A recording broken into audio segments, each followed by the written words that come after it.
அந்த புண்டவாயா கோசிந்து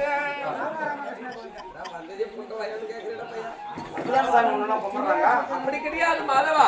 இந்த அண்டம் என்று சொல்லக்கூடிய ஆகாயம், இந்த பிண்டம் என்று சொல்லக்கூடிய பூமி, இந்த அண்டத்தையும் பிண்டத்தையும் ஓர்வாயினாலே உண்டதினாலே அண்டத்தை உண்ட மாயனே கோவிந்தா கோவிந்தா என்று சொல் மாதவா.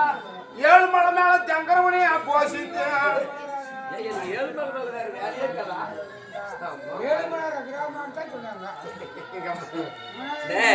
திருவேங்கடம் என்று சொல்லக்கூடிய 7 மடிப்பு மலைகள், சேஷாஸ்திரி, கடுலாஸ்திரி, அஞ்சலாஸ்திரி சொல்லக்கூடிய 7 மடிப்பு மலைகளுக்கு மேலே தங்கி இருப்பவரே கோவிந்தா கோவிந்தா என்று சொல் மாதவா.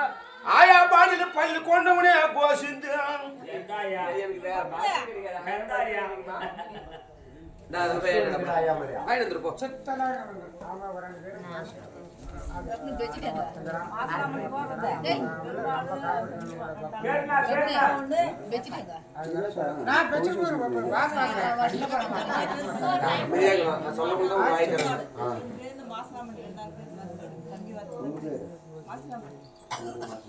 வாடா வாடா உங்க முடிச்சுட்டு அப்புறம் போய் வாங்கிக்கலாம். வாடா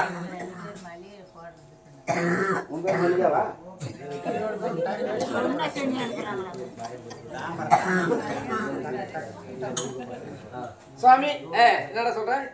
ஆயர்பாடியிலே பள்ளி கொண்டவரே கோவிந்தா நாராயணா என்று சொல் மாதவா. பக்கடா மேல பள்ளி கொண்டவனே கோசிந்து. ஏன் நம்ம போண்டா மேல பள்ளி கொள்ள கூடாதா? போண்டா சப்பை ஆகணும் சாமி. முறுக்கு முறுக்கு நொறுங்கிடும் சாமி. பக்கடா தான் ஸ்ட்ராங் ஆக்குது. அதுக்கு அப்படி கிடையாது. பார்க்கடலிலே பள்ளி கொண்டவரே கோவிந்தா நாராயணா எம்பெருமானே என்று சொல் மாதவா. சாக்கடை தண்ணியில எகிரி குதிக்கிறவனே கோசிந்து. ஏன் சாக்கடை தண்ணியில குதிக்கணும்? வேற தண்ணி எனக்கு கிடைக்காதா? அப்படிதான் கும்பறீங்க. யாரு? எங்க மாமேக்கரவளும் இந்த ஊர் நல்லா பரவாயில்ல, நீ இருக்கிறது நல்லா இருக்கும். அது என்ன உண்மைதான்.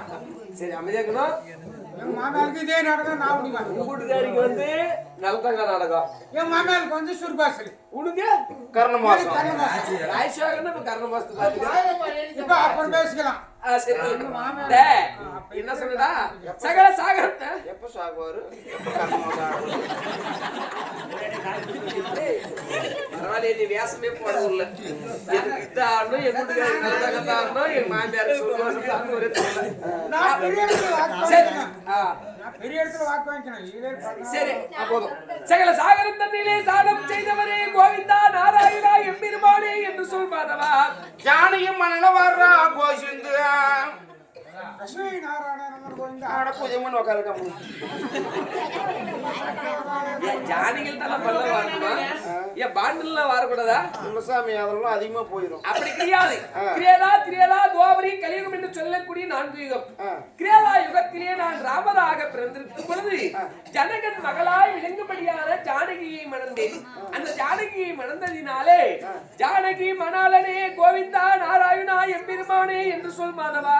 சாமி இப்பெல்லாம் நான் வந்து கும்பிட்டாலும் ஒவ்வொரு வார்த்தை மட்டும் மாறிச்சிட்டு. ஆமா சாமி. டேய் ஒரு சொல்லு தலையெழுத்து மாத்திரும். ஒரு சொல்லு. ஆமா இல்லையா? ஆமா சாமி. அதனால எனக்கு நீண்ட நாளா அந்த ஒரு பெரிய கவலை சாமி. ஐயோ பாவம். ஆமா.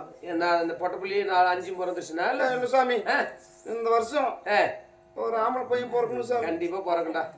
கண்டிப்பா பிறக்கணும். அந்த மாதிரி பிறந்துச்சுன்னா சாமி குடி விட்டுறியா?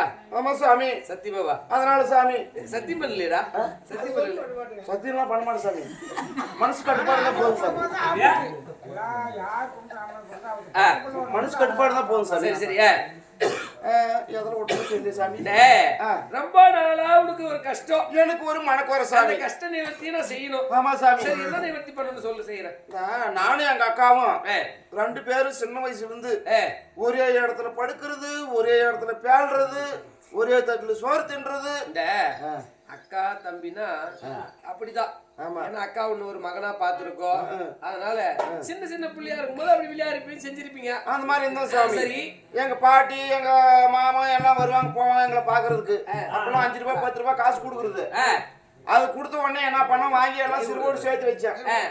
சேர்த்து வச்சு உண்டியெல்லாம் நிறைய ஃபுல் ஆயிடுச்சு சாமி. ஃபுல்லான ஒண்ணு என்ன பண்ண எங்க அக்கா என்ன சொன்னாங்க, சந்தைக்கு போய் நம்ம ஏதாவது ஒரு பொருள் எடுக்கணும் தம்பி அப்படின்னாங்க. உடனே 2 பேரும் சந்தைக்கு போனோம். போகும்போது வழியில பார்த்தா கலர் கலரா குஞ்சிக்குது சாமியா. கோழி குஞ்சு. எனக்கு அந்த யோசனை வர மாட்டேங்குது. பரவாயில்ல. கோழி குஞ்சு சாமியா. குடிக்கிறவங்களுக்கு தான் அந்த யோசனை வர மாட்டேங்குது. ஆமா. சரி. கலரா இருக்குது. உடனே எங்க அக்காவுக்கு பார்த்த உடனே அந்த குஞ்சு மேல ஆசை வந்துருச்சு சாமி. கோழி குஞ்சியை வாங்கணும்னு ஒரு ஆசை வந்துருச்சு. கோழி குஞ்சு மேல. சரி சரி. உடனே சரி 2 கோழி குஞ்சு வாங்கி வந்துட்டோம் சாமி. வாங்கி வந்து நல்லா கூண்டெல்லாம் ரெடி பண்ணி உள்ள விடுறது, விடிய காலம் ஆனா திறந்து விடுறது, இதே மாதிரி இருந்துச்சு சாமி. மேவு எல்லாம் எடுக்கிறது எல்லாம் போய் மேய்ஞ்சிட்டு வந்து நான் சொன்ன வளர்த்தீங்க விட்டு வளர்த்தோம் சாமி. சரி. ஒரு நாள் போயிட்டு சாமி இந்த தேவடா முட்டு கருடா அந்த கண்டா 6 ஓடி முட்டு கருடா. என்னுடைய கருடாழ்வா என்னுடைய வாகனம் அப்படி தவறா பேசுறதா? என்ன சுண்ணி வாங்கணும் வந்து எங்க அக்கா குஞ்சு தூக்கிட்டு போயிடுச்சு சாமி. சரி. எங்க அக்கா குஞ்சு போனா வந்து என் குஞ்சு படுத்து படிக்க ஆயிடுச்சு சாமி. எழுக மாட்டேங்குது, ஒரு மேவு தின்ன மாட்டேங்குது, தண்ணி குடிக்க மாட்டேங்குது. அதனால எங்க அக்கா குஞ்சு வந்தாதான் என் குஞ்சு எழுகும். அப்படியா? ஆமா. அதனால எங்க அக்கா குஞ்சு வர சொல்லு. சரி. அதுக்கு உங்க அக்கா குஞ்சு அப்படிதான் கொடுக்கணும் போடா. அதுக்கு பதில் 1000 குஞ்சு கொடுக்குறோம் போ. 1000 குஞ்சுலாம் எனக்கு வேணாம். எங்க அக்கா குஞ்சே தான் வேணும். சரி அப்படிதான் போடா. அப்பதான் என் குஞ்சு எழுது சார். சுபேஜியோ அதே இண்டூரை சேர்ந்த கோயில் அர்ச்சகரா இருக்கும்படியானே கணேசன் ஐயார் அவர்கள் பணத்தை கொடுத்திருக்கிறார். ஆமா. அர்ச்சகர் மற்றும் மார்கழி மாசத்துலயும் தாசன் ஐயா அவர்களுடைய பணம் அதே தன்னுடைய இஷ்டக்குள்ள மாரியம்மன் சாமி பணத்தை கொடுத்திருக்கிறார். மாரியம்மா